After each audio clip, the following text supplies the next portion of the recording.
Hello guys, welcome back to my channel Single Line Code. So today I'll be discussing about a dedicated measures table. How can you create a measures table and how can you group the measures under a single folder? Let's say a umbrella, right? Under one umbrella, how can you put all the different measures?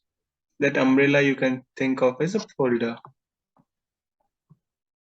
So to create a dedicated measures table, you need to click on enter data here. Once you click on enter data, just give your measures table name.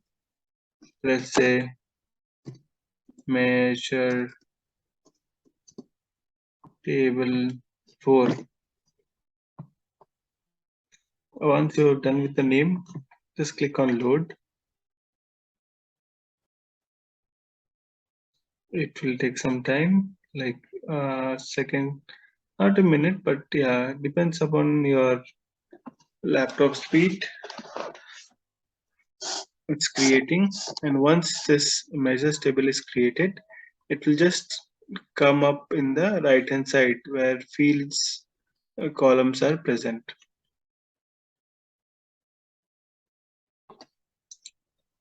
So I think my measures table has been created. This is my measures table, right? And it has a single column which has empty values. Now you have created a measures table, but there is no measure, right?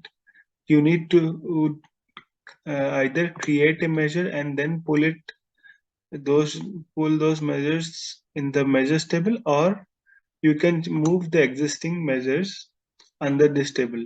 How do you do that? So once this measures table is created, now you want certain measures to be inside this table. So let's say there is a measure named as loss. So click on loss and you want to move this loss under this measures table 4. What you do is go to home table, change it to measures table 4. So it will automatically move this loss from measures table L to measures table 4. Let's see that, guys. Yes. Now, okay, let's move another one. Let's see what can we move. Like, let's move total order by mails.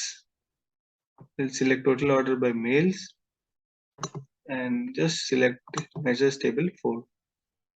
This measure will automatically go to, or you can say go under measures table 4. Okay, guys. Now,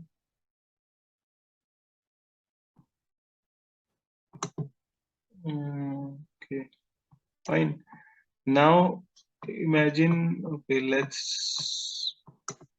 now imagine you want to group this loss and you want to put the loss under as separate folder.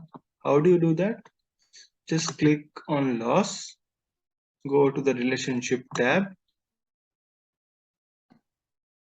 Once you go to relationship tab, you will find loss here.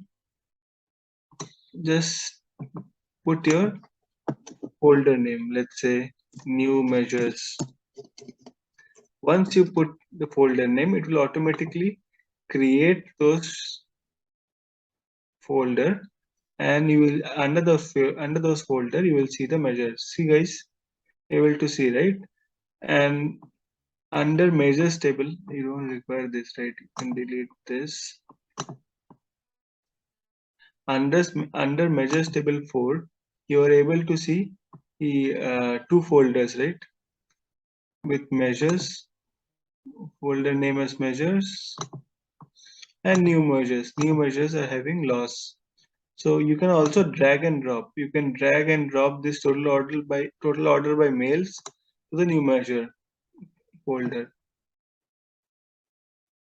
Once you drag and drop, it will automatically come in, and you can see that measures name folder which was having total orders by mail is vanished. So that's how it works. You can group like multiple, you can pull currency also under measures. You can pull customer sales, colorless under measures. So it gives you a better picture on like distinguishing which measure is for what. Like when you do some PNL is nothing but profit and loss. There will be multiple measures, right? So that time when you're working with multiple measures, you can group them under a single folder, and also you can create a dedicated table. So that's it, guys. This lecture. In the upcoming lectures, I'll be talking about variables, how to create customer sales for last year when you have data for the current year, and I'll also talk about the colorless function and the switch function. Thank you for hearing me out. Please do like and subscribe. Thank you.